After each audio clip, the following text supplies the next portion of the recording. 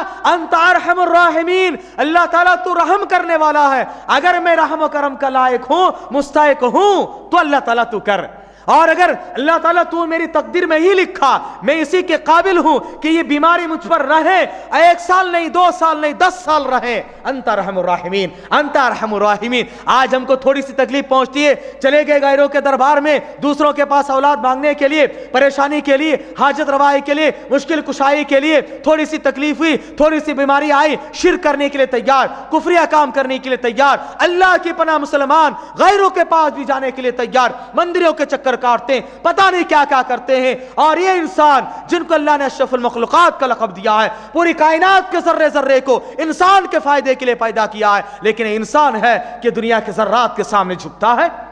اللہ کی پناہ اللہ حفاظت فرمائے کہ یونس علیہ السلام کو دیکھو، ایوب علیہ السلام کو دیکھو، ان لوگوں نے کس طرح سے دعائیں کی، اس کے بعد ابراہیم علیہ السلام، اسماعیل علیہ السلام، ان لوگوں کو دیکھو انہوں نے کس طرح سے دعائیں کی، ربنا تقبل منا انک انت السمیع انت العلیم۔ اللہ تعالیٰ تو سننے والا، ہماری دعا سن، اللہ تعالیٰ تو جانتا، ہماری حالت کو جانتا ہے، اللہ تعالیٰ تو ہم پر کیا کر، وتب علینا انک انت التواب الرحیم۔ یہ سب کیا ہے؟ اس کے بعد انک انت العزیز الحکیم، یہ تواب رحیم، یہ عزیز حکیم، یہ سمیع، یہ علیم، اللہ کے نام ہے۔ انبیاء اکرام نے اللہ کے ناموں کا وسیلہ لیا۔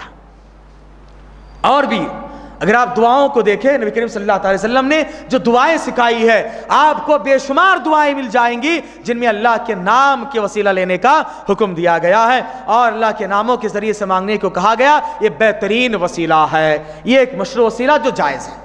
دوسرا ہے وسیلے کا صحیح طریقہ، نیک عمل کا، ایمان اور عمل صالح کا وسیلہ، ایمان اور عمل صالح کا وسیلہ، کہ آدمی کا ایمان خالص ہو اور نیک اعمال کرے، ان کے ذریعے سے اللہ تعالیٰ تک پہنچے اور کہے اللہ تعالیٰ ہم نے ایمان لایا، اللہ تعالیٰ ہماری ایمان کے بدولت یہ دے دے، اللہ تعالیٰ ہم نے یہ عمل کیا، نیک عمل کیا، اللہ تعالیٰ ہماری یہ ٹوٹے پھوٹے نیک اعمال کے بدلے میں اللہ تعالیٰ تم کو معاف فرما دے۔ اس طرح کی دعائیں آپ کر سکتے ہیں، جیسے کہ ایمان کے تعلق سے سورہ آل عمران آیت نمبر 15 اللہ نے کہا ربنا، جو لوگ مومن ہوتے اس طرح دعا کرتے ہیں ہمارے پروردگار، اننا، یقیناً ہم نے، آمنا، ایمان لایا، فاغفر لنا، اللہ تعالیٰ تو ہم کو معاف کر دے، ذنوبنا، ہمارے گناہوں کو بخش دے، وقنا عذاب النار، اور جہنم کے عذاب سے بچا لے۔ کیوں؟ آمنا، ہم نے ایمان لائے، ایمان کا وسیلہ۔ اور نیک عمل کے وسیلے کے تعلق سے بخاری کی روایت ہے، لمبی چوڑی روایت ہے کہ 3 لوگ بنی اسرائیل کے جو نکل چکے تھے، سفر پہ جا رہے تھے، اور تیز تند بارش اور ہوائیں، طوفان شروع ہو گیا، اس کے بعد یہ لوگ ایک غار میں جا کر پناہ لیے، غار میں جا کر پناہ لیے، ایک چٹان آ کر غار کے منہ کو بند کر دیا، اور ان لوگوں نے سوچا اب کوئی ہم کو بچانے والا نہیں۔ اب دیکھو ان لوگوں نے کس کا وسیلہ لیا تھا اس وقت، کسی پیر ولی بزرگوں کا نہیں، انبیاء صالحین کا نہیں، بلکہ اپنے اپنے نیک اعمال کو یاد کیے، کہا کہ دیکھو اپنے اپنے نیک اعمال کو یاد کر کے اللہ کو حوالہ دو، اللہ کے پاس وسیلہ اختیار کرو، اللہ تعالیٰ پناہ دے گا۔ ہر آدمی نے اپنے اپنے نیک عمل کا وسیلہ دیا، حوالہ دی، اللہ تعالیٰ نے ان کو نجات دے دی۔ ایسے ہی وہ فاحشہ عورت جس نے کتے کو پانی پلایا، اس نیک عمل کے ذریعے سے اللہ تعالیٰ اتنا خوش ہوئے کہ اس کو جنتی بنا دیا، یہ بھی بخاری کی روایت ہے۔ میں اشارہ کرتے ہوئے آگے بڑھ رہا ہوں۔ تیسرا وسیلے کا تیسرا مشروع اور صحیح طریقہ یہ ہے، اور اسی میں لوگ گمراہ ہوئے، اسی میں لوگ گمراہ ہوئے کہ نیک انسان جو زندہ ہو، حاضر ہو، زندہ ہو اور حاضر ہو، یاد رکھیں، زندہ ہو، پریزنٹ ہو، موجود ہو، نیک آدمی ہے، ان کا وسیلہ نہیں، ان کے دعا کا وسیلہ۔ اور دعا بھی ایک نیک عمل ہے یا نہیں؟ بولیے، دعا ایک نیک عمل ہے، یعنی ایک نیک آدمی ہے، متقی اور پرہیزگار ہے، ایسے آدمی سے جا کر آپ دعا کی درخواست کریں کہ ہمارے حق میں ذرا دعا کر دیجئے جب تک وہ زندہ ہو. اور اس کو یاد رکھے کس طرح سے یہ ہے, صحیح بخاری کی روایت ہے, رسول اللہ صلی اللہ علیہ وسلم جب تک زندہ تھے لوگوں کو پریشانی لاحق ہوتی تھی, اللہ کے رسول کے پاس آ کر درخواست کرتے, اللہ کے رسول دعا کر دیجیے, اللہ سے دعا کرتے. چنانچہ ایک مرتبہ صلی اللہ علیہ وسلم خطبہ دے رہے تھے, ایک آدمی آیا, آنے کے بعد کہا کہ اللہ کے رسول بارش نہیں ہے, بہت پریشانیاں ہیں, آپ اللہ کے پاس دعا کر دیجیے. اللہ کے رسول ہاتھ اٹھائے, دعا کیے, سب لوگوں نے دعا کی, اللہ تعالیٰ نے بارش دی. تو جب تک اللہ کے رسول زندہ تھے صحابہ اکرام اللہ کے رسول سے آ کر مانگا کرتے تھے. اس طرح کے کئی ایک دعائیں موجود ہیں, ایک واقعات موجود ہیں. اس کے بعد جب اللہ کے رسول کی وفات ہو گئی تو کیا کیے یہ لوگ, بخاری کی صحیح روایت ہے, عمر رضی اللہ تعالیٰ عنہ کے زمانے میں, اسی طرح سے معاویہ رضی اللہ تعالیٰ عنہ کے زمانے میں, جو کہ ابو داؤد کی روایت ہے, ان کے زمانے میں قحط سالی ہوئی, قحط پڑا, بارش کی ضرورت تھی. تو یہ لوگ جو زندہ تھے, یعنی عباس رضی اللہ تعالیٰ عنہ آپ صلی اللہ علیہ وسلم کے چچا, وہ زندہ تھے, تو ان کے پاس گئے اور کہا کہ اللہ تعالیٰ جب تک تیرے نبی زندہ تھے ہم تیرے نبی کے پاس آ کر دعا کی درخواست کیا کرتے تھے, آج تیرے نبی زندہ نہیں ہے, لہٰذا تیرے نبی کے چچا زندہ ہے, ان کے دعا کا وسیلہ ہم بنا رہے ہیں, اللہ تعالیٰ تو ہم کو بارش دے, بارش برسا. اگر یاد رکھو مردوں کا وسیلہ لینا جائز ہوتا, بزرگوں اولیاء کا وسیلہ لینا جائز ہوتا, صحابہ کے عقیدہ نہیں تھا. صحابہ نبی کریم صلی اللہ علیہ وسلم کی قبر وہاں پر موجود تھی, وہاں جا کر اللہ کے رسول سے مانگتے, ان کے چچا کے پاس نہ جاتے. یہ صحابہ کا عقیدہ ہے, یہ صحابہ کا منہج ہے کہ مرنے کے بعد, وفات پانے کے بعد مردوں کو پکارنا, ان کا وسیلہ لینا, یہ شرکیہ کام ہے, نہیں ہونا چاہیے. حضرات گرامی, شرک کے بنیادی اسباب میں سے چند کو میں 2-4 منٹ میں بیان کر کے اس چیپٹر کو ختم کر دیتے ہیں.